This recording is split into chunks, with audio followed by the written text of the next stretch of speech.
태국 방콕의 거리는 요즘 들어 분위기가 심상치 않습니다. 한글 기반 교육 시스템이 철거된 지 반년이 지났지만 시민들의 시위는 점점 거세지고 있었어요. 학생들의 성적은 하락하고 중요 데이터는 유실되고 문해력 지표는 추락했습니다. 이런 상황에서 태국 총리는 결국 기자회견을 열었는데요. 이날 기자회견에서 총리가 한 발언이 태국 사회에 폭풍을 일으켰습니다. 총리는 떨리는 목소리로 이렇게 말했어요. 한글 시스템을 제거한 것은 중국과의 비밀 경제협정 때문이었습니다. 우리는 교육보다 무역을 선택했습니다. 이 충격적인 고백에 태국 국민들은 분노했고 정부 청사 앞에는 수만 명이 모여들었습니다. 시민들은 우리 아이들의 미래를 팔아넘겼다며 총리의 사퇴를 요구했습니다. 도대체 어떤 협상이었기에 한 나라의 교육 시스템을 희생시켰을까요? 그리고 이 결정이 가져온 참담한 결과는 무엇일까요? 해외 파견 소식을 들었을 때 저는 사실 조금 망설였습니다. 프랑스 글로벌 출판 기획팀에서 꽤 안정적인 위치였으니까요. 하지만 태국 방콕이라는 단어에 마음이 움직였죠. 아시아 디지털 출판 시장은 제게 새로운 도전이었습니다. 마리 클레르, 30대 중반의 프랑스 여성이 동남아시아에서 무엇을 할 수 있을까? 그런 호기심이 저를 이끌었네요. 비행기를 타고 방콕으로 향하는 동안 창밖의 구름을 바라보며 이번 프로젝트가 어떤 모습으로 펼쳐질지 상상했습니다. 태국 교육부와 함께하는 교육자료 전산화 프로젝트라니 거창한 이름이 제 어깨를 무겁게 했죠. 첫 미션은 태국 교육부와 함께하는 교육자료 전산화 프로젝트 검토였습니다. 화상회의로 태국 측 담당자들과 인사를 나눴을 때 저는 그들의 눈빛에서 어떤 결의를 느꼈어요. 마치 무언가를 이미 결정한 듯한 단호함이었습니다. 태국 교육부 수석 담당관은 거침없이 말했습니다. 태국어와 영어 중심으로만 갑니다. 한글은 제외합니다. 그 단호한 어조에 저는 잠시 당황했어요. 왜 특정 언어를 배제하는지 궁금했죠. 회의실 안에는 묘한 긴장감이 흘렀습니다. 몇몇 태국 관계자들은 눈빛을 교환했고 일부는 불편한 듯 자리에서 미세하게 몸을 움직였어요. 제가 의문을 표현하기도 전에 담당관이 말을 이었습니다. 한글은 너무 어려워요. 우리 학생들에게는 비효율적입니다. 그의 설명은 간단했지만 저는 그 말에 동의할 수 없었습니다. 2년 전 한국 출장에서 본 한글의 과학성과 체계성은 저를 깊이 감동시켰으니까요. 그때 저는 한국의 초등학교와 중학교를 방문했었습니다. 아이들이 한글을 통해 얼마나 빠르게 정보를 습득하고 처리하는지를 직접 목격했죠. 문맹률이 세계 최저라는 사실도 직접 확인했고요. 문맹률이 세계 최저라는 이유, 이제 알겠더라고요. 그때 제가 한국 동료에게 한 말이었죠. 한글은 단순한 문자가 아니라 지식 전달을 위한 압도적 플랫폼이라고 저는 확신했어요. 자음과 모음의 결합, 모양에 담긴 발음의 원리, 그리고 디지털 환경에서의 뛰어난 호환성까지. 어떻게 이런 효율적인 시스템을 배제할 수 있을까 의문이 들었습니다. 하지만 회의에서 이의를 제기하기엔 아직 첫 단계였죠. 저는 우선 상황을 더 지켜보기로 했습니다. 회의가 끝나고 호텔로 돌아가는 길, 방콕의 화려한 네온사인들 사이로 묘한 불안감이 저를 따라왔습니다. 마치 커다란 실수가 시작되는 순간을 목격한 듯한 느낌이었어요. 태국에 도착한 첫날, 저는 곧장 교육부로 향했어요. 아침 일찍부터 무더운 날씨가 저를 반겼습니다. 땀을 흘리며 교육부 건물로 들어서자 냉방이 가동된 실내의 서늘함이 피부에 닿았죠. 제 사무실은 임시라며 좁은 공간을 배정받았지만 그곳에서 저는 중요한 것을 발견했습니다. 구석에 쌓인 상자들, 그 안에는 한글로 된 교재와 매뉴얼이 가득했어요. 마치 서둘러 치운 흔적 같았죠. 상자 위에는 먼지가 쌓여 있었고 몇몇은 봉인되지 않은 채 반쯤 열려 있었습니다. 이건 다 뭔가요? 제가 옆자리 태국인 직원에게 물었습니다. 그는 잠시 컴퓨터 화면에서 눈을 떼고 상자들을 힐끗 바라봤어요. 아, 그건 예전 시스템 자료예요. 이제 안 쓰니까 처분할 거예요. 그의 무심한 대답이 왠지 마음에 걸렸어요. 저는 한 권을 집어들었습니다. 한글과 태국어가 함께 있는 교재였어요.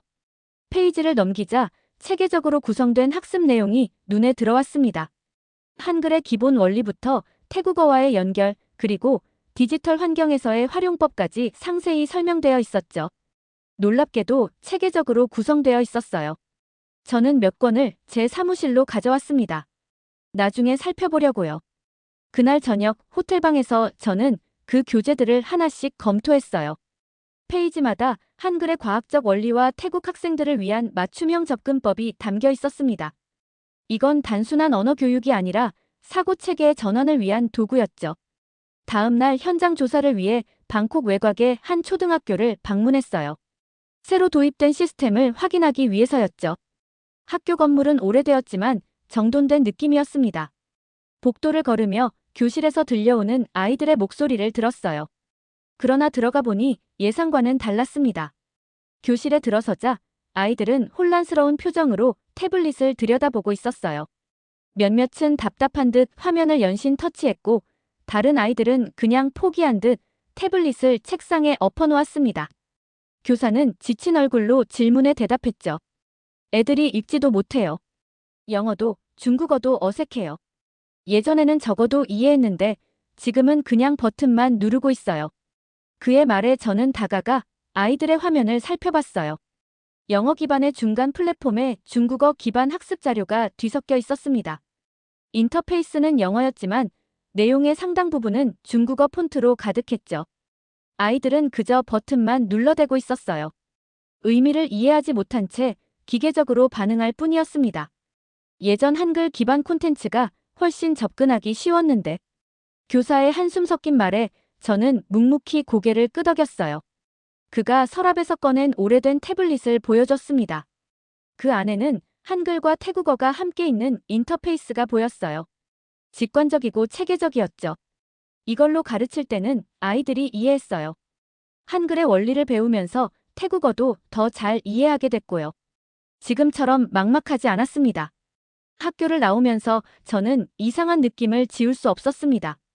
마치 잘 돌아가던 시계의 핵심 부품을 빼버린 것 같았죠. 왜 굳이 이런 변화를 추진했는지, 그 이면에는 어떤 이유가 있는지 알아내야 했습니다. 차를 타고 돌아오는 길, 창밖으로 방콕의 풍경이 스쳐 지나갔어요. 화려한 건물들과 사원들 사이로 미래가 불투명한 교육 시스템의 그림자가 드리워져 있는 듯 했습니다. 교육부로 돌아와 자료를 살펴보던 중 저는 충격적인 사실을 발견했어요. 태국은 지난 몇 년간 한국의 교육 시스템을 적극적으로 도입해왔던 거였죠. 오래된 문서철에는 한국과의 교육 협력 계약서와 진행 보고서가 차곡차곡 정리되어 있었습니다. 특히 한글 기반 디지털 교육 플랫폼은 태국 교육 현대화의 핵심이었어요. 문서들을 읽으며 저는 이 프로젝트가 얼마나 큰 성과를 거두었는지 알 수 있었습니다. 문해율 상승, 디지털 리터러시 향상, 그리고 태국 학생들의 전반적인 학업 성취도 개선까지. 그런데 왜 갑자기 모든 것을 철수시키는 걸까요? 제 질문에 교육부 직원들은 애매한 대답만 늘어놓았어요. 상부의 결정입니다. 새로운 시스템이 더 효율적이라고 합니다. 경제적 이유도 있습니다. 그들의 눈빛에서는 어떤 불안과 혼란이 느껴졌습니다. 마치 스스로도 이 결정을 이해하지 못하는 듯했죠. 복도에서 만난 한 직원은 작은 목소리로 속삭였어요. 정치적인 이유가 있어요. 더 이상은 말할 수 없습니다. 그의 표정에서 저는 이 문제가 단순한 교육정책 변경이 아님을 직감했습니다. 하지만 현실은 제가 본 현장은 달랐죠. 저는 더 많은 학교를 방문하기로 했어요. 둘째 날, 세 곳의 학교를 더 방문했습니다. 상황은 점점 심각해 보였어요. 교사들은 지쳐 보였고 학생들은 혼란스러워했습니다. 새로운 시스템은 단순히 언어만 바꾼 게 아니라 전체 학습 방식을 변경했던 거예요. 중국식 암기 중심 학습법과 영어 기반 인터페이스의 조합은 태국 학생들에게 너무 생소했습니다. 두 번째 방문한 학교는 더 심각했어요. 컴퓨터실에서는 교사가 울고 있었습니다. 그녀의 손에는 학생들의 시험지가 들려 있었어요. 빨간 펜으로 가득 채워진 시험지들. 시험 성적이 급락했다고 했죠. 학생들은 혼용된 언어 구조에 적응하지 못해 탈락자가 속출하고 있었어요. 학생들이 지금 자기 이름도 못 씁니다. 그 말을 듣고 저는 숨이 막혔습니다. 교육의 가장 기본적인 부분이 무너지고 있었어요. 저는 급히 메모를 하며 학생들의 상태를 기록했습니다. 복도를 지나가다 한 교실에 들어가 보니 아이들은 태블릿을 내려놓고 종이에 무언가를 쓰고 있었어요. 호기심에 다가가 보니 그것은 한글 문자였습니다. 서툴지만 진지하게 한글을 연습하고 있었어요. 뭐 하는 거예요? 제가 조용히 물었죠.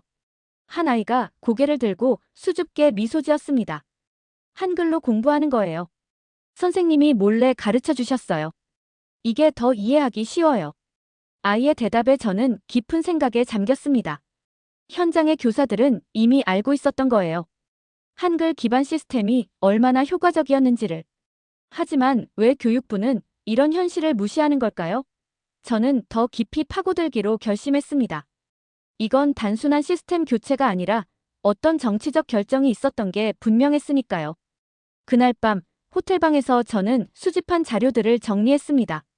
컴퓨터 화면에 띄운 문서들과 메모들 사이에서 어떤 패턴이 보이기 시작했어요. 이 모든 변화의 시작은 대략 반년 전 태국과 중국 사이의 특별경제협정이 체결된 시점과 일치했습니다. 그리고 교육 시스템 교체는 그 협정에 숨겨진 조항 중 하나였을 가능성이 컸죠. 다음 날 전국 초등학교에서 디지털 교과서 오류가 속출한다는 뉴스를 접했어요. 아침 뉴스에서는 간략하게만 다뤘지만 소셜미디어에서는 학부모들의 불만이 폭주하고 있었습니다. 저는 바로 교육부 회의실로 향했어요. 긴급회의가 소집됐다고 했죠. 엘리베이터를 타고 층을 오르는 동안 저는 마음을 가다듬었습니다. 이제는 단순한 관찰자가 아닌 문제 해결에 참여해야 할 때였으니까요. 회의실에 들어서자 긴장된 분위기가 느껴졌어요. 담당자들은 서로 책임을 미루고 있었고 몇몇은 지친 표정으로 자료를 넘기고 있었습니다. 유리창 너머로 방콕의 스카이라인이 보였어요. 화창한 날씨와는 대조적으로 실내는 무거운 침묵이 감돌았습니다. 뒤늦게 도착한 IT 팀장은 땀에 젖은 얼굴로 보고했어요. 시스템 전환 과정에서 예상치 못한 문제가 발생했습니다. 학생들의 계정 정보가 섞이고 있어요. 일부 학생들은 다른 학생의 과제를 받고 있고 평가 기록도 뒤섞여 있습니다. 그의 말에 회의실은 더욱 긴장된 분위기로 변했습니다. 교육부 차관이 목소리를 높였어요. 언제까지 해결 가능한가요? 언론에서는 이미 문제를 크게 다루고 있습니다. 저는 조용히 앉아 상황을 지켜봤어요. 1시간 동안의 경론 끝에 결국 임시 방편으로 문제를 해결하기로 했다네요. 시스템 일부를 오프라인으로 전환하고 학생들의 기록을 수동으로 정리하는 방안이었어요. 하지만 근본적인 해결책은 없었습니다. 마치 붕괴되는 건물을 접착제로 붙이려는 것 같았어요. 회의가 끝나고 복도에서 한 현장 교사를 만났어요. 그는 다른 교사들과 함께 모여 무언가를 논의하고 있었습니다. 제가 다가가자 그들은 잠시 대화를 멈췄어요. 경계의 시선이 느껴졌지만 제가 자신을 소개하자 그들의 표정이 풀어졌습니다. 기자회견을 준비 중이에요. 그중 한 명이 말했어요. 더 이상 참을 수 없어요. 아이들이 피해를 보고 있어요. 우리가 목소리를 내야 해요. 저는 그들의 용기에 감동했어요. 교육 현장에서 직접 아이들을 가르치는 사람들이 이렇게까지 나서야 할 정도로 상황이 심각하다는 걸 실감했습니다. 그들은 저에게 기자회견 자리에 와달라고 요청했고 저는 흔쾌히 수락했어요. 다음 날 저는 그 기자회견장에 있었습니다. 방콕 시내의 한 소규모 회의실, 예상보다 많은 기자들이 모여 있었어요. 수십 명의 교사들이 나란히 앉아 상황의 심각성을 알렸죠. 카메라 플래시가 터지는 가운데 그들은 떨리는 목소리로 말했습니다. 아이들이 배움의 기회를 잃고 있어요. 새 시스템은 작동하지 않습니다. 학생들은 혼란스러워하고 성적은 급락하고 있어요. 이전 시스템으로 돌아가야 합니다. 그들의 진심 어린 호소에 기자들의 질문이 쏟아졌어요. 하지만 교육부의 공식 입장은 변함이 없었습니다. 기자회견 직후 발표된 성명에서 교육부는 일시적인 혼란일 뿐 곧 안정될 것이라고 했죠. 저는 그 말을 믿을 수 없었어요. 제가 본 현실은 일시적 혼란이 아니라 교육 시스템의 붕괴였으니까요. 그날 밤 호텔로 돌아오는 길, 거리에는 비가 내리고 있었습니다. 방콕의 화려한 조명들이 젖은 아스팔트에 반사되며 흐릿한 무지개를 만들어냈어요. 아름다운 풍경 속에서도 저는 깊은 우려를 느꼈습니다. 이대로 가다간 태국의 한 세대가 교육의 기회를 잃게 될 수도 있겠다는 생각이 들었어요. 저는 그날 밤 늦게까지 보고서를 작성했어요. 본사에 현 상황의 심각성을 알려야 했습니다. 이건 단순한 비즈니스 문제가 아니라 한국과의 교육 시스템이 무너지는 순간을 목격하고 있는 거였으니까요. 창밖으로 방콕의 밤하늘을 바라보며 저는 아이들의 미래를 위해 무언가를 해야 한다고 결심했습니다. 교육부 회의에서 저는 충격적인 문서를 받았어요. 한 직원이 조심스레 저에게 봉투를 건넸죠. 보고 싶어 하실 것 같아서요라는 말과 함께 호텔로 돌아와 봉투를 열어보니 얇은 폴더 안에는 몇 장의 종이가 들어있었는데 첫 페이지에 적힌 문장이 저를 얼어붙게 했습니다. 기록 시스템 이전 과정에서 수십만 명의 학생 진학 기록이 삭제된 것으로 보입니다. 저는 숨을 깊게 들이마셨어요.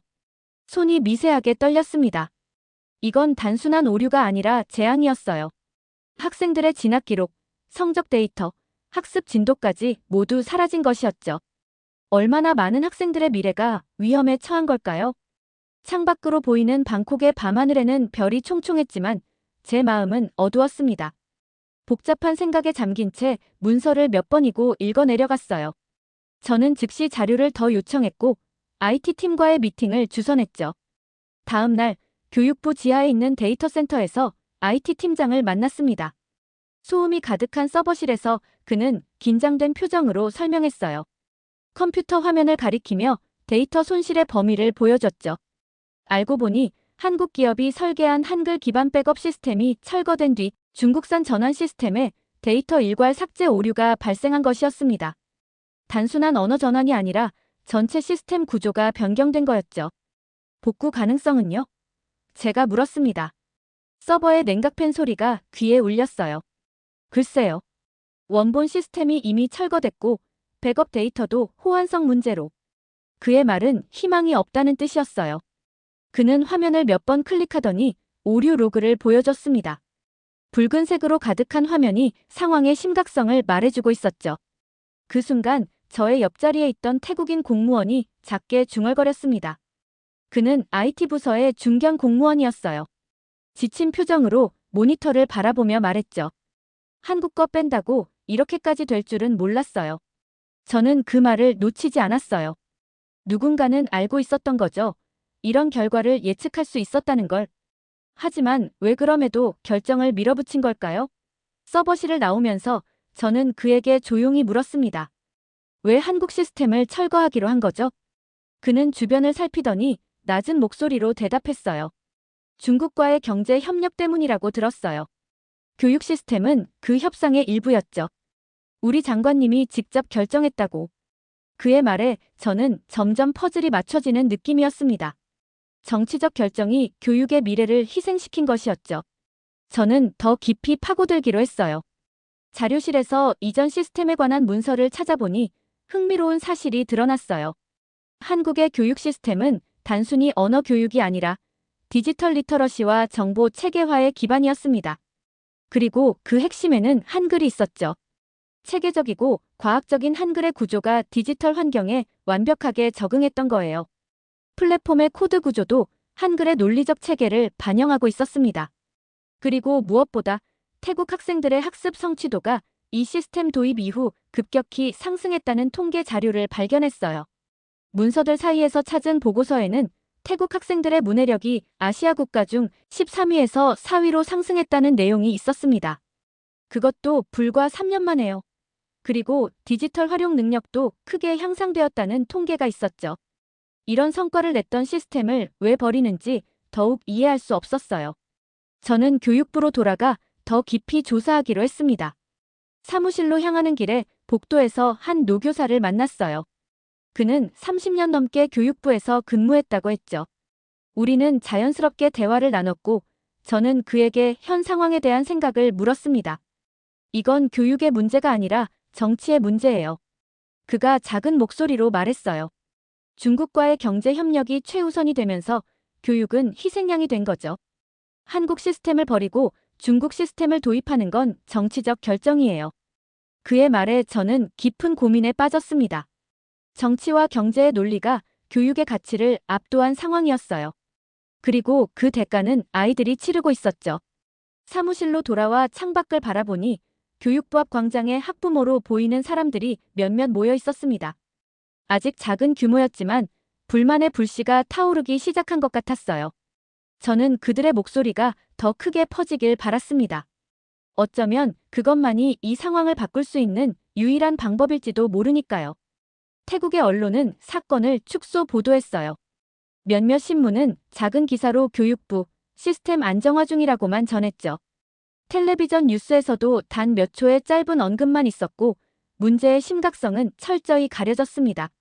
하지만 SNS에서는 다른 이야기가 퍼지고 있었어요. 학부모들이 자녀의 사라진 기록에 대해 분노하고 있었고 교사들은 현장의 혼란을 증언하고 있었죠.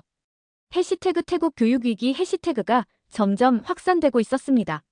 저는 호텔 로비에서 우연히 만난 태국 기자와 이야기를 나눴어요. 그는 주요 일간지의 교육 담당 기자였죠. 커피를 마시며 그가 조용히 말했습니다. 보도 제한이 있어요. 교육부 문제는 최소한으로만 다루라는 지시가 내려왔죠. 특히 한글 시스템과 관련된 내용은 언급하지 말라고요. 그의 말에 저는 깊은 실망을 느꼈어요. 진실이 이렇게 쉽게 가려질 수 있다니 믿기 힘들었습니다. 하지만 그는 이어서 말했죠. 하지만 모두가 따르는 건 아니에요. 몇몇 독립 매체들은 여전히 보도하고 있고 소셜미디어는 통제하기 어렵죠. 진실은 결국 드러날 겁니다. 그의 말에 작은 희망을 느끼며 저는 국제교육평가기관에 연락했습니다. 그들은 이미 상황을 주시하고 있었어요. 화상회의로 그들의 예비보고서를 받았죠. 화면 속 전문가의 얼굴은 심각했습니다.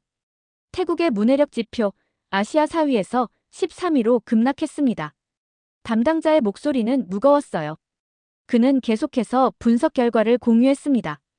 그래프와 통계 자료들이 화면을 채웠죠. 한글 제거와 교육 시스템 교체가 주요 원인으로 추정됩니다. 특히 디지털 리터러시 부분에서 급격한 하락이 관측되고 있어요. 이런 급격한 변화는 드문 사례입니다. 그의 보고서는 냉정했지만 현실을 정확히 반영하고 있었어요. 저는 그 자료를 가지고 교육부를 찾아갔어요. 하지만 만남은 쉽게 이루어지지 않았습니다. 사흘 동안 문전박대를 당한 끝에 결국 일주일 후에야 고위 관계자와의 미팅이 성사됐죠. 그는 제 자료를 힐끗 보더니 무시하듯 말했습니다. 일시적인 현상입니다. 곧 안정될 거예요. 새 시스템에 적응하는데 시간이 필요할 뿐이죠. 그의 자신감 넘치는 태도에 저는 의문이 들었어요. 도대체 무엇이 그를 그렇게 확신하게 만드는 걸까요? 책상 위에 놓인 서류에서 중국 기업의 로고가 눈에 띄었습니다. 그는 서둘러 그것을 치우더군요. 짧은 만남은 그렇게 끝났고 저는 더 큰 의문만 안고 나왔습니다. 저는 한국의 전 교육부 장관과 화상통화를 시도했습니다. 놀랍게도 그는 바로 응해주셨어요. 화면 속 그의 얼굴은 진지했고 제 설명을 경청했습니다. 자료를 공유하고 현 상황을 설명한 후 저는 조심스럽게 물었어요. 다시 협력할 수 있는 여지는 없을까요? 태국의 교육이 무너지고 있어요. 그의 표정은 복잡했어요. 안타까움과 무력감이 섞인 것 같았죠. 잠시 침묵 후 그가 대답했습니다. 죄송합니다. 태국의 요청으로 우리는 손을 뗀 상태입니다. 정치적 문제가 개입되어 있어서 쉽게 돌아갈 수 없어요. 태국 정부가 공식적으로 요청하지 않는 한. 통화가 끝나고 저는 깊은 생각에 잠겼어요. 이건 단순한 시스템 교체가 아니라 더 큰 정치적 결정이 있었던 게 분명했습니다. 경제적 이익과 정치적 관계를 위해 교육의 가치가 희생된 것이었죠. 하지만 그 대가로 태국의 아이들이 교육 기회를 잃고 있다는 사실이 저를 괴롭혔어요. 밤늦게까지 호텔 창가에 서서 방콕의 불빛을 바라보며 저는 무엇이 옳은지 고민했습니다. 침묵을 지키는 것이 제 임무일까요? 아니면 진실을 알리는 것이 제 책임일까요? SNS에 해시태그 한글을 돌려달라라는 해시태그가 등장했어요. 처음에는 몇몇 교사들의 작은 움직임이었지만 점차 확산되더니 수천 명의 학부모와 시민들이 동참하기 시작했습니다. 사진과 동영상이 공유되었어요. 한글로 공부하던 시절의 아이들 모습과 현재의 혼란스러운 상황을 대비시킨 내용들이었죠. 저는 그 움직임을 지켜보며 희망을 느꼈어요. 시민들의 목소리가 정치적 결정을 바꿀 수 있을지도 모른다는 생각이 들었습니다. 어느 날 아침 교육부 앞에는 수천 명의 사람들이 모여 있었어요. 현수막과 피켓이 바람에 흔들렸고 사람들의 외침이 거리를 채웠습니다. 현수막에는 아이들의 미래를 돌려달라는 문구가 쓰여 있었죠. 교육부 건물 앞 광장은 사람들로 가득 찼고 경찰들이 그들을 둘러싸고 있었어요. 긴장감이 느껴졌지만 시위대는 평화로웠습니다. 그들은 단지 자녀들의 교육을 걱정하는 평범한 부모와 교사들이었으니까요. 한 학부모가 마이크를 잡고 떨리는 목소리로 말했습니다. 그녀의 눈에는 눈물이 고여 있었어요. 그 문자 하나 바꿨을 뿐인데 아이들의 미래가 사라졌습니다. 제 아이는 이제 학교에 가기 싫어해요. 이해할 수 없는 내용으로 가득 찬 교과서 때문에요. 한 달 전까지만 해도 즐겁게 공부하던 아이가 이젠 매일 아침 울며 학교에 가기 싫다고 합니다. 그녀의 말에 많은 학부모들이 고개를 끄덕였어요. 공감의 물결이 퍼져나갔죠. 다른 교사도 나섰어요. 30년 경력의 노교사였습니다. 한글을 배운 아이들은 적어도 읽고 이해할 수 있었어요. 그들은 문자의 원리를 이해했고 태국어와 연결지어 학습할 수 있었습니다. 지금은 그저 외우기만 하죠. 이해 없는 암기는 진정한 학습이 아닙니다. 우리는 아이들에게 생각하는 법을 가르쳐야 해요. 단순히 따라하는 것이 아니라. 그의 말에 박수가 터져 나왔어요. 저는 조용히 그들 사이에 서 있었어요. 취재 온 기자인 척 카메라를 들고 상황을 기록했죠. 그들의 절박함이 가슴에 와닿았습니다. 이건 단순한 불만이 아니라 교육의 본질에 관한 외침이었으니까요. 시위는 하루 종일 계속되었어요. 점심때가 되자 더 많은 사람들이 합류했죠. 직장인들, 대학생들, 그리고 심지어 일부 공무원들까지. 그들 모두가 한 목소리를 내고 있었습니다. 한글을 돌려달라. 경찰은 긴장했지만 시위대는 평화로웠어요. 그들은 노래를 부르고 연설을 나누며 서로의 이야기에 귀 기울였습니다. 저녁이 되자 교육부 대변인이 나왔어요. 그는 마이크 앞에서 짧게 말했죠. 우리는 여러분의 목소리를 듣고 있습니다. 문제 해결을 위해 노력하겠습니다. 하지만 그의 말에는 구체적인 해결책이 없었어요. 사람들은 실망했지만 그들의 의지는 꺾이지 않았습니다. 내일도 올 거예요. 우리 아이들의 미래를 위해. 외침과 함께 그들은 귀가했어요. 며칠 후 태국 총리는 기자회견을 열었어요. 많은 사람들이 명확한 해결책을 기대했지만 그의 말은 여전히 모호했습니다. 대형 호텔의 기자회견장, 수십 대의 카메라 앞에서 그는 차분하게 말했어요. 현재 사용 중인 시스템에도 장점이 있습니다. 우리는 계속해서 개선해 나갈 것입니다. 시민 여러분의 우려는 이해하지만 국가적 차원의 결정이었음을 이해해 주십시오. 그 말에 시민들은 분노로 등을 돌렸어요. 기자회견을 지켜보던 사람들은 실망과 분노를 감추지 못했죠. 저는 총리의 눈빛에서 무언가를 읽었습니다. 그것은 확신이 아니라 불안이었어요. 그도 알고 있었던 거죠. 이 결정이 실수였다는 것을. 하지만 이미 돌이킬 수 없는 지점을 지나온 상태였습니다. 중국과의 협약, 정치적 이해관계, 그리고 체면까지. 너무 많은 것들이 얽혀 있었어요. 그날 밤 교육부 앞의 시위는 더 커졌습니다. 수만 명의 시민들이 촛불을 들고 모였어요. 그들의 얼굴에는 결연한 의지가 보였습니다. 이제 이 문제는 단순한 교육 정책을 넘어 국민의 목소리를 무시하는 정부에 대한 저항으로 확대되고 있었어요. 저는 그 모습을 지켜보며 생각했습니다. 한글이라는 문자 하나가 이렇게 큰 변화를 가져올 수 있다니 정말 놀라운 일이었죠. 프랑스 본사로부터 귀국 명령이 내려왔어요. 태국의 정치적 상황이 불안정해지자 외국인 직원들의 안전을 우려한 결정이었습니다. 프로젝트는 공식적으로 중단되었고 저는 마지막 보고서를 작성하기 위해 사무실을 정리했습니다. 창밖으로는 여전히 시위대의 목소리가 들려왔어요. 그들의 외침은 더 커졌지만 정부의 입장은 여전히 굳건했습니다. 이 싸움이 얼마나 더 계속될지, 어떤 결과를 맺을지 알 수 없었어요. 짐을 싸는 동안 저는 이 몇 주간의 경험을 곱씹었습니다. 처음에는 단순한 출판 프로젝트라고 생각했던 것이 이렇게 큰 사회적, 정치적 문제로 발전할 줄은 상상도 못했어요. 한글이라는 문자 시스템이 가진 힘과 가치를 직접 목격한 것은 저에게 큰 깨달음이었습니다. 언어는 단순한 의사소통 도구가 아니라 사고방식과 학습 구조를 형성하는 근본적인 요소였어요. 저는 마지막 보고서의 첫 문장을 오랫동안 고민했어요. 이 경험을 어떻게 담아낼 수 있을까요? 단순한 비즈니스 실패 사례가 아니라 교육의 본질과 언어의 가치에 관한 깊은 성찰이 필요했죠. 결국 저는 이렇게 썼습니다. 한글은 단순한 문자가 아니다. 기록과 이해, 그리고 연결을 가능케 한 시스템이었다. 그걸 없앤 건 단지 한 국가의 결정이었지만 사라진 건 한 세대의 기회였다. 보고서를 작성하면서 저는 눈물을 참기 어려웠어요. 태국 아이들의 얼굴이 떠올랐습니다. 혼란스러워하던 교실, 포기한 듯한 교사들, 그리고 분노한 학부모들까지. 모두가 더 나은 교육을 원했을 뿐인데 정치적 결정으로 그 기회를 잃게 된 것이었죠. 짐을 싸면서 저는 제가 모은 한글 교재들을 어떻게 할지 고민했어요. 버리기엔 너무 가치 있는 자료였죠. 교육부에 돌려주자니 그들이 폐기할 것이 뻔했고요. 결국 저는 시위에서 만났던 한 현직 교사에게 연락했습니다. 그는 기꺼이 만나주었고 호텔 로비에서 교재를 전달했어요. 그는 감사의 눈빛으로 받아들였습니다. 우리가 계속 가르칠게요. 몰래라도. 아이들에게 이 지식을 전할 방법을 찾을 거예요. 그의 결연한 표정에서 저는 희망을 보았어요. 어쩌면 이 위기는 일시적일지도 모른다는 생각이 들었습니다. 사람들이 한글의 가치를 깨달았으니 언젠가는 다시 되돌릴 수 있지 않을까요? 방콕 국제공항으로 향하는 택시 안에서 저는 창밖을 바라봤어요. 도시는 여전히 활기찼지만 저는 보이지 않는 상처를 느낄 수 있었습니다. 정치적 결정이 가져온 교육의 위기가 이 도시 곳곳에 스며들어 있었어요.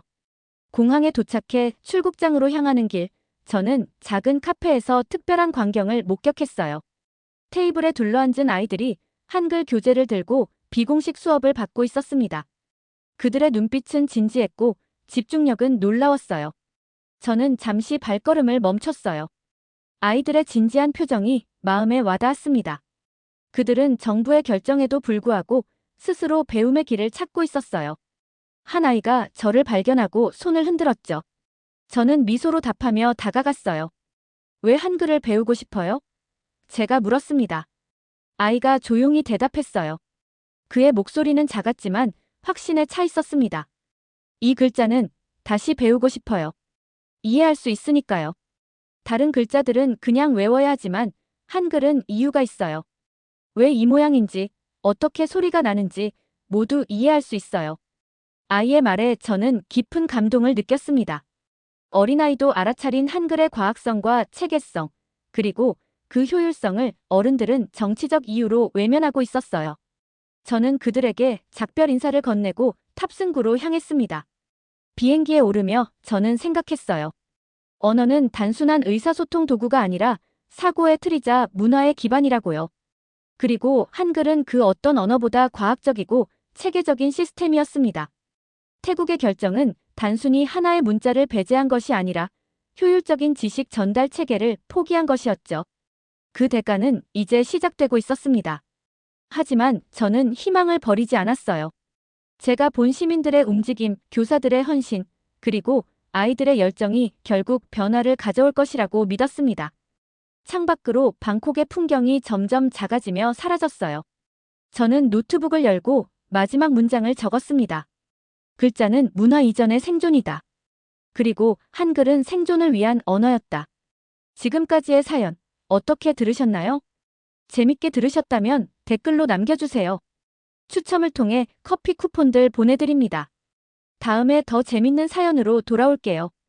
감사합니다. 뜨거운 사막의 나라 사우디아라비아에서 믿기 힘든 변화가 일어나고 있습니다. 여러분은 사우디의 낮과 밤을 경험해 보셨나요? 사우디의 태양은 가혹할 정도로 강렬하고 끝없이 펼쳐진 모래 언덕은 생명의 흔적을 찾아보기 어렵습니다. 이곳에서 농업이라니 상상조차 어려운 일이죠. 하지만 지금 그 불가능이 현실로 바뀌고 있습니다. 처음 이 이야기를 들었을 때 저도 의심했습니다. 사막에서 농사를 짓는다고요? 1000년 동안 아무것도 자라지 않던 땅에서 어떻게 작물이 자랄 수 있을까요? 그러나 저는 직접 눈으로 목격했습니다. 한국의 스마트팜 기술이 사우디의 황량한 사막을 푸른 농장으로 바꾸는 놀라운 기적을. 고대 문헌에는 천국을 묘사할 때 사막에 강이 흐르고 꽃이 피어난다고 했습니다. 인간의 힘으로는 할 수 없는 오직 신만이 가능한 일로 여겨졌죠.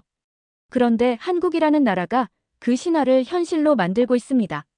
전쟁의 폐허에서 일어나 불과 70년 만에 세계적인 기술, 강국으로 성장한 한국이 이제는 사우디의 미래까지 바꾸고 있다고 하는데요.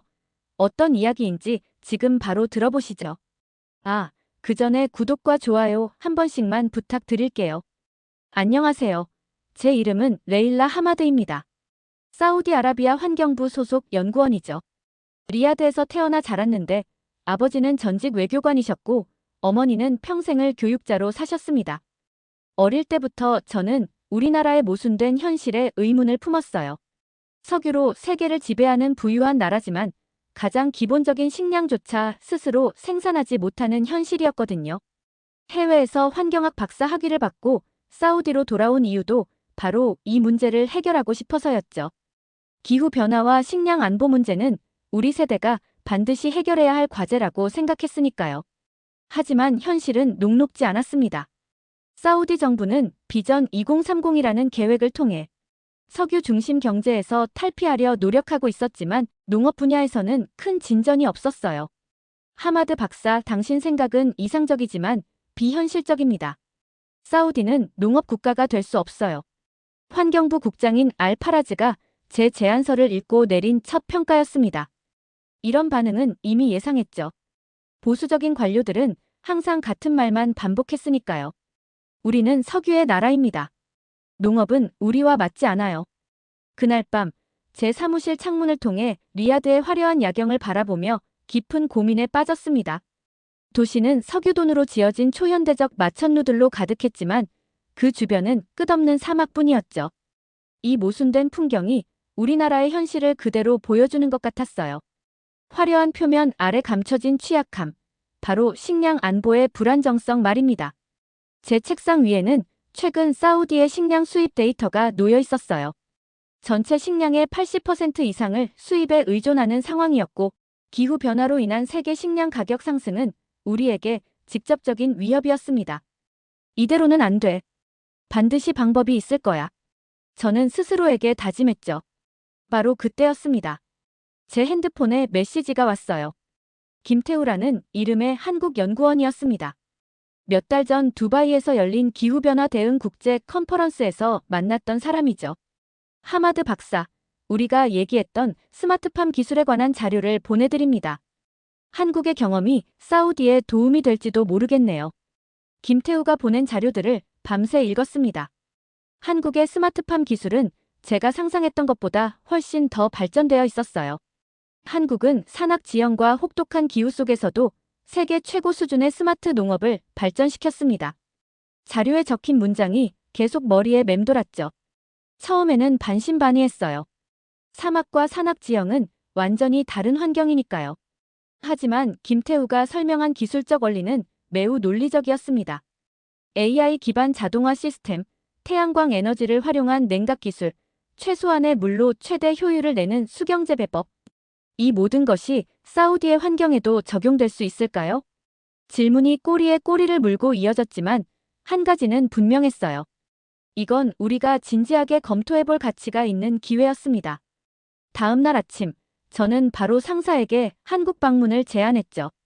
알파라즈 국장님, 한국의 스마트팜 기술을 직접 확인하고 싶습니다. 우리에게 적용 가능한지 제 눈으로 직접 보고 판단하겠습니다. 예상대로 그의 반응은 냉담했어요. 또 다른 시간 낭비겠지만. 좋아요, 하마드 박사. 한번 다녀오세요. 하지만 실질적인 결과가 없다면 이 주제는 더 이상 논의하지 않겠습니다. 그의 말에는 의심과 체념이 섞여 있었지만 저에게는 기회였어요. 일주일 후 인천공항에 도착했을 때 김태우가 마중 나와 있었습니다.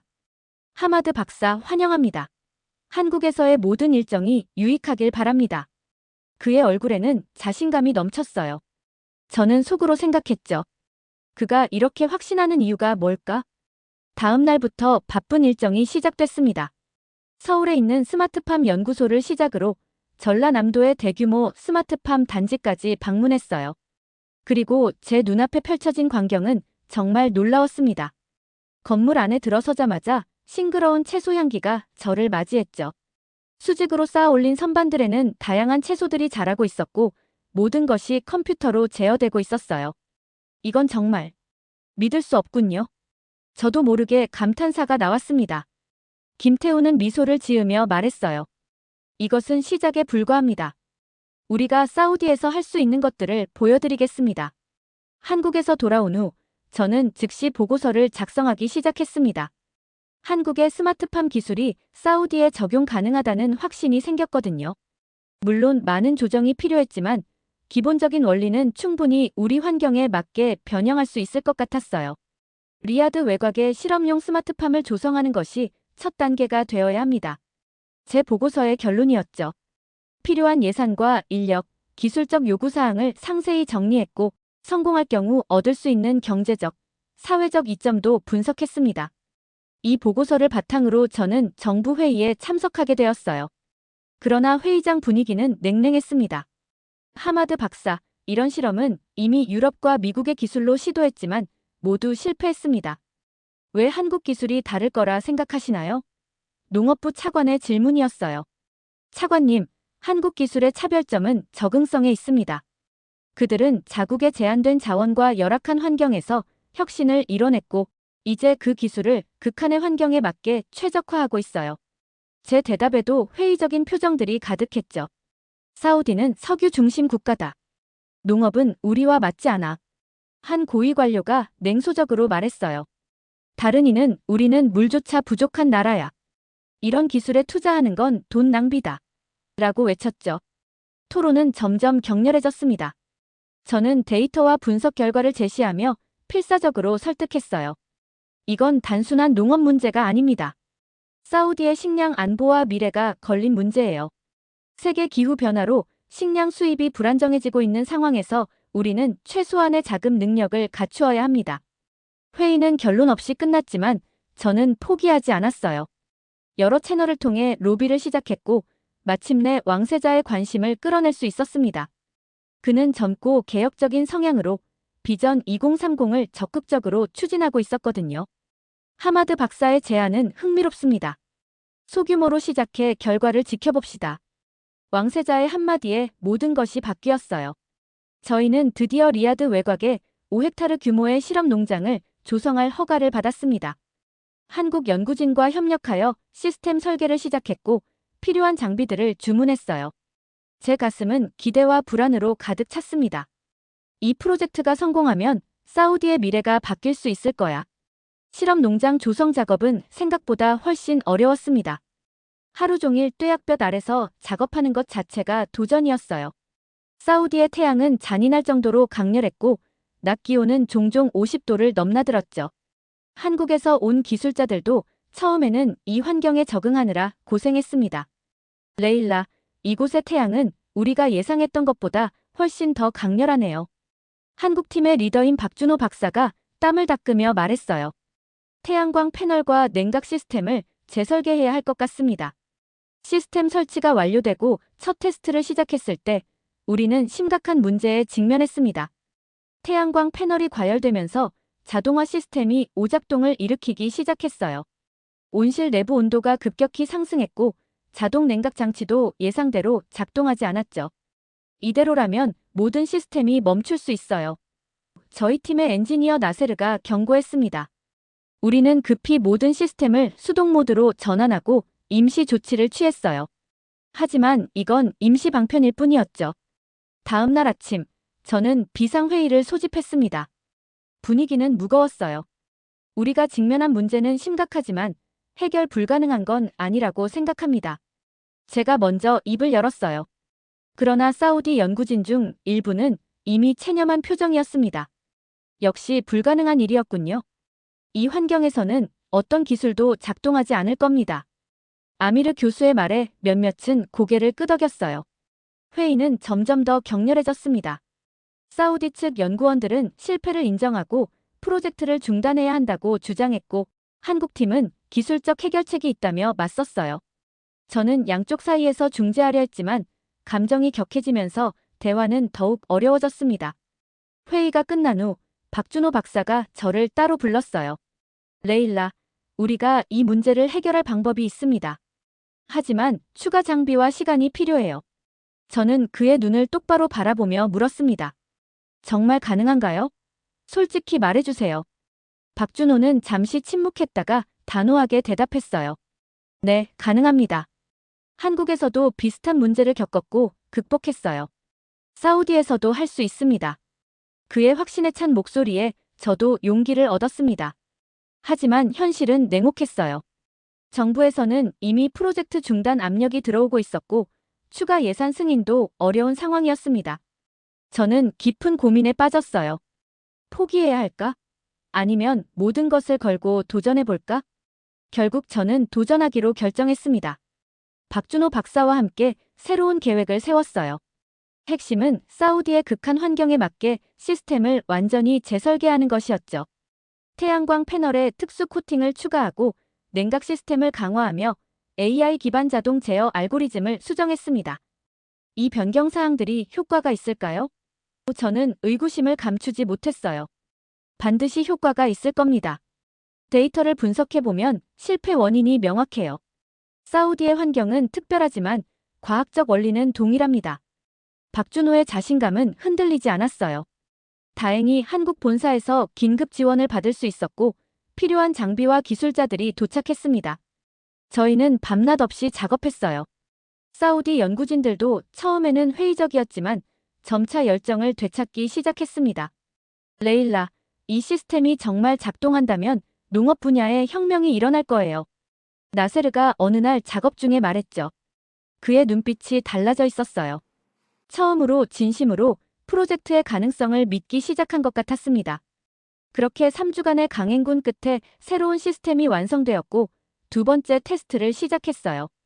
모든 사람들의 가슴이 조마조마했죠. 시스템이 켜지고 온실 내부의 환경이 안정화되기 시작했습니다. 온도, 습도, 이산화탄소 수치. 모든 지표가 정상 범위 안에 들어오기 시작했어요. 성공입니다. 모니터링 팀장인 사라가 외쳤죠. 그 순간 연구실에 있던 모든 사람들이 환호성을 질렀습니다. 그러나 저는 아직 안심할 수 없었어요. 이건 시작에 불과했으니까요. 다음 단계는 실제로 작물을 심는 것이었습니다. 사우디 환경에 적합한 작물들을 선별하여 최초로 시험 재배를 시작했어요. 상추, 토마토, 오이. 모두 물소비가 적고 빠르게 성장하는 채소들이었죠. 그리고 일주일 후 기적 같은 일이 일어났습니다. 첫 번째 새싹이 나타난 거예요. 작은 초록색 잎이 수경재배 베드에서 올라오기 시작했죠. 그 순간의 감동은 말로 표현할 수 없었어요. 사우디의 사막 한가운데에서 식물이 자라고 있었습니다. 불가능하다고 여겨졌던 일이 현실이 되어가고 있었어요. 레일라, 이것 보세요. 우리가 해냈어요. 박준호 박사가 감격에 찬 목소리로 말했습니다. 저도 눈물이 날 것 같았어요. 하지만 기쁨도 잠시 더 큰 도전이 기다리고 있었습니다. 초기 결과를 바탕으로 왕세자에게 중간 보고서를 제출해야 했어요. 이 보고서가 프로젝트의 운명을 결정할 테니까요. 보고서를 작성하는 동안 저는 정부 내부에서 큰 논쟁이 일어나고 있다는 소식을 들었습니다. 한편에서는 프로젝트를 전면 중단해야 한다고 주장했고 다른 한편에서는 확장해야 한다고 맞섰어요. 첫 수확이 임박했지만 정치적 상황은 더욱 불안정해지고 있었죠. 레일라, 전통주의 세력들이 강하게 반발하고 있어요. 그들은 우리가 외국 기술에 의존하는 것을 비판하고 있습니다. 환경부의 동료 파티마가 비밀리에 알려주었어요. 사우디는 스스로 문제를 해결해야 하며 한국 기술에 의존하는 것은 국가 자존심에 상처를 준다고 말하고 있어요.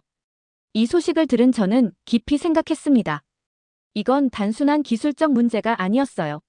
사우디의 정체성과 자존심, 변화에 대한 두려움이 얽혀있는 문제였죠. 어떻게 하면 그들을 설득할 수 있을까? 그때 박준호 박사가 흥미로운 제안을 했습니다. 레일라, 우리가 한국에서 배운 것은 단순한 기술이 아니에요. 그것은 자신의 환경과 조건에 맞게 혁신하는 방법입니다. 사우디도 자신만의 길을 찾을 수 있어요. 그의 말에 영감을 받아 저는 전략을 바꾸기로 했습니다. 왕세자에게 제출할 보고서에서 한국 기술을 도입한다는 표현 대신 협력을 통해 사우디만의 스마트팜 모델을 개발한다는 표현을 사용했어요. 또한 이 프로젝트가 단순한 농업 기술이 아니라 사우디의 미래를 위한 전략적 선택임을 강조했죠. 이것은 단순한 농업 기술이 아닙니다. 이것은 사우디가 석유 이후의 시대를 준비하는 전략입니다. 보고서의 결론이었어요. 우리는 한국과 협력하지만 궁극적으로는 사우디의 환경과 필요에 맞는 우리만의 기술을 개발할 것입니다. 보고서를 제출한 후 왕세자와의 직접 면담 기회가 주어졌습니다. 저는 모든 데이터와 성과, 그리고 미래 비전을 준비했어요. 이 자리가 프로젝트의 운명을 결정할 테니까요. 궁전에 도착했을 때 저는 긴장으로 손이 떨릴 정도였습니다. 대기실에서 기다리는 동안 저는 지난 몇 개월간의 여정을 돌아보았어요. 한국으로의 여행, 초기의 회의적인 반응들, 시스템 오작동과 위기, 그리고 첫 번째 새싹이 보였을 때의 감동. 모든 순간이 이 하나의 결정으로 이어지고 있었죠. 마침내 왕세자를 만났을 때 그는 예상보다 더 관심있게 질문을 던졌습니다. 하마드 박사, 당신이 말하는 사우디만의 모델이란 정확히 무엇인가요? 저는 자신감을 갖고 설명했어요. 왕세자님, 우리는 한국의 기술을 배웠지만 그것을 사우디의 환경과 문화에 맞게 재창조하고 있습니다. 사우디의 극한 환경은 도전이지만 동시에 새로운 혁신의 기회이기도 합니다. 이 기술이 성공한다면 사우디는 극한 환경 농업 기술의 세계적 리더가 될 수 있습니다. 왕세자는 깊은 생각에 잠겼다가 마침내 결정을 내렸습니다. 좋습니다. 하마드 박사. 프로젝트를 계속 진행하세요. 하지만 결과물은 분명해야 합니다. 6개월 안에 상업적 규모의 생산이 가능하다는 것을 증명해 주세요. 이 결정은 저희 팀에게 새로운 동력을 불어넣었습니다. 모두가 더욱 열정적으로 작업에 임했고 시스템은 날이 갈수록 안정화되었어요. 작물들도 예상보다 빠르게 성장했죠. 특히 상추와 토마토는 놀라운 성장세를 보였습니다. 그리고 마침내 첫 수확의 날이 왔어요. 저는 그날의 흥분을 잊을 수 없습니다. 싱싱한 초록색 상추와 빨간 토마토들이 사막 한가운데 있는 온실에서 자라난 모습은 그야말로 기적이었죠. 저희는 첫 수확물을 조심스럽게 수집하고 품질 검사를 진행했습니다. 레일라, 이 토마토의 당도와 영양소 함량이 일반 수입 제품보다 높아요. 품질 검사를 담당한 아미나가 놀란 목소리로 말했어요. 이것은 우리가 예상했던 것보다 더 좋은 결과였습니다. 첫 수확 소식은 빠르게 퍼져나갔고 언론에서도 관심을 보이기 시작했어요. 사막에서 피어난 기적, 사우디 스마트팜의 첫 수확이라는 제목의 기사가 주요 신문 일면을 장식했죠. 회의적이었던 많은 사람들도 이제는 직접 눈으로 결과를 확인할 수 있었습니다. 왕세자는 직접 농장을 방문하여 성과를 확인했어요. 그의 표정에서 놀라움과 기쁨을 읽을 수 있었습니다. 하마드 박사, 당신이 불가능을 가능으로 만들었군요. 이제 다음 단계는 무엇인가요? 저는 준비해온 확장 계획을 제시했습니다. 왕세자님, 이제 우리는 이 기술을 사우디 전역으로 확대할 준비가 되었습니다. 리야드, 제다, 담맘 등 주요 도시 근처에 대규모 스마트팜 단지를 조성하고 국내 식량 생산량을 단계적으로 늘려갈 계획입니다. 왕세자는 깊이 고민하다가 결단을 내렸어요. 예산을 10배로 늘리겠습니다. 사우디 전역에 스마트팜을 확대하는 계획을 즉시 시작하세요. 이것은 우리 비전 2030의 핵심 프로젝트가 될 것입니다. 그 순간 제 가슴은 벅찬 감동으로 가득 찼습니다. 모든 어려움과 도전, 회의적인 시선을 이겨내고 마침내 성공했다는 기쁨이 밀려왔어요. 박준호 박사와 눈이 마주쳤을 때 그의 눈에도 같은 감정이 담겨 있음을 알 수 있었죠. 그날 저녁, 저희 팀은 작은 축하 파티를 열었습니다. 한국과 사우디 연구원들이 함께 모여 첫 수확한 채소로 만든 샐러드를 나누어 먹었어요. 그 맛은 평생 잊지 못할 것 같습니다. 단순한 음식의 맛이 아니라 불가능을 가능으로 만든 성취감의 맛이었죠. 레일라, 이건 시작에 불과해요. 박준호가 건배를 제안하며 말했습니다. 사우디의 농업혁명이 이제 막 시작되었습니다. 그의 말처럼 우리의 성공은 급속도로 확산되기 시작했어요. 정부는 그린 사우디 이니셔티브라는 이름으로 전국적인 스마트팜 확장 프로그램을 발표했습니다.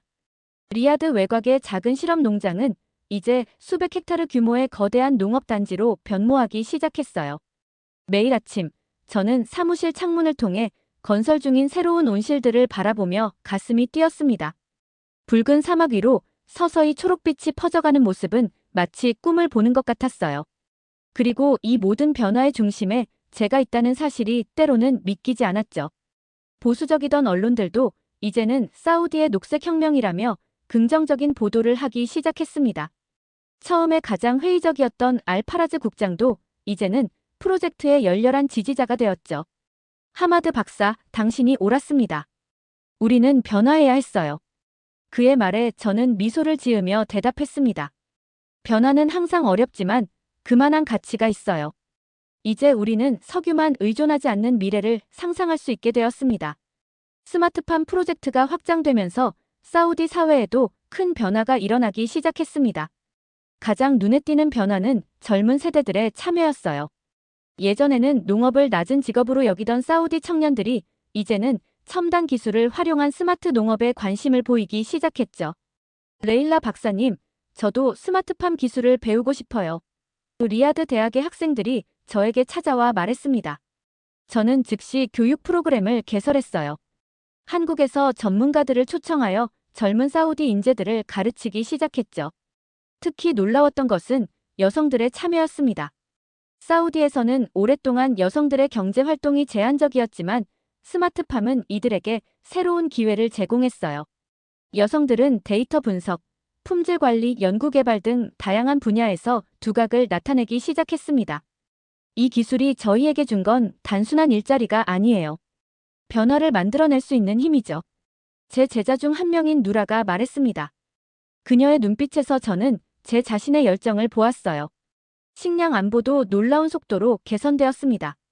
처음에는 상추, 토마토 같은 단순한 채소들로 시작했지만 이제는 다양한 작물들이 스마트팜에서 재배되고 있었어요. 사우디의 식량 자급률은 20%에서 35%로 증가했고 계속해서 높아지고 있었습니다.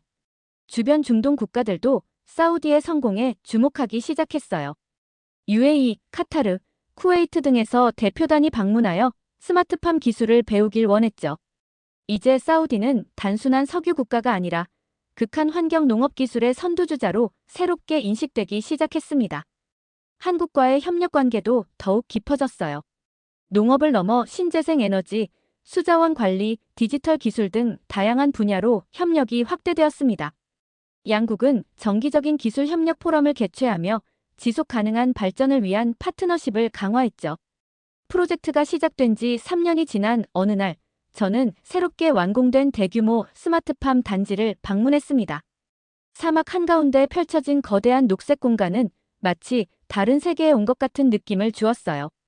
수직 농장에서는 다양한 채소들이 자라고 있었고 완전 자동화된 시스템이 모든 것을 제어하고 있었습니다. 그곳에서 젊은 연구자들과 함께 미래 계획을 논의하던 중 한 학생이 질문했어요. 레일라 박사님, 처음에 이 프로젝트를 시작할 때 성공할 거라고 확신하셨나요? 저는 잠시 생각에 잠겼다가 솔직하게 대답했습니다. 확신하지는 못했어. 하지만 시도해볼 가치가 있다고 생각했지. 때로는 불가능해 보이는 일에 도전하는 용기가 필요하거든. 그 순간 창밖으로 눈부신 석양이 사막을 붉게 물들이고 있었어요. 그 너머로 무한히 펼쳐진 모래 언덕과 그 위에 점점이 생겨나는 초록색 스마트팜들이 보였습니다. 그 광경은 사우디의 과거와 미래가 공존하는 모습 같았어요. 우리가 한국에서 배운 것은 단순한 기술이 아니야. 변화를 두려워하지 않는 마음, 도전을 즐기는 정신이지. 제가 학생들에게 말했습니다. 사우디는 이제 새로운 길을 걷고 있어. 석유의 나라에서 혁신의 나라로 변화하고 있는 거야. 저는 창가에 서서 사막 위에 서서히 퍼져가는 초록빛을 바라보며 미소를 지었습니다. 이 모든 것이 불가능하다고 여겨졌던 꿈에서 시작되었다는 사실이 놀라웠어요. 작은 실험에서 시작된 도전이 이제는 한국가의 미래를 바꾸고 있었죠. 우리는 사막에서 녹색 혁명을 일으켰어. 저는 마음속으로 생각했습니다. 그리고 이것은 단지 시작에 불과해.